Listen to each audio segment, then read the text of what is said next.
Ebben a pillanatban végeztünk a lefúvással.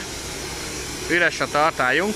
Elengedjük belőle a levegőt, és szétszedjük a csöveket.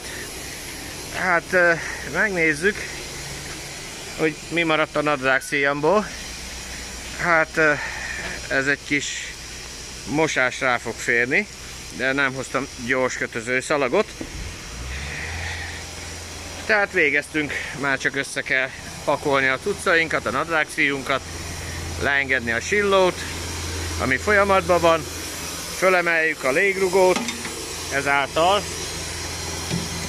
tehermentesítjük a lábakat, és amikor ez megtörténik, akkor a hidrolikával fölemeljük őket. Közben a tartályból a megmaradt szállító levegőt, tömörítő levegőt azt elengedjük, az van folyamatban.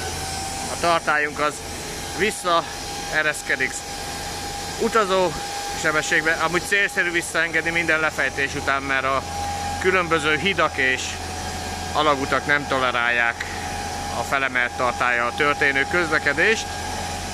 Na hát ennek maradéktalanul eleget is teszünk. Természetesen le fogjuk venni a elektromos csatlakozót, kikapcsoljuk a szivattyút. Remélhetőleg, mivel vízszintben van a szerkezetünk, mert úgy állítunk le, vissza is érkezik a tartály a helyére. A csatlakozót azt vízmentesen lezárjuk, hogy ne üstökösként közlekedjünk az autópályán.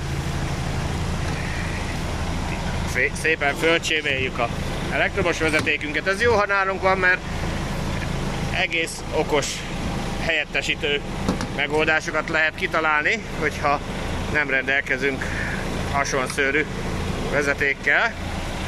Hát megnézzük a kompresszorcsövet is. Hát ennyit a Baustelléről. Szép piros Iveco 460-as. Hát mellettünk ugye betonkeverés folyt. Na, akkor levesszük még a kompresszorcsövet. De hát ezek már ilyen apróságok. Hát ehhez most két kézkel fog kelleni, illetve kézzel-lábbal fogunk dolgozni. Úgyhogy a többi ilyen szétszedési művelet szerintem már menni fog egyedül is.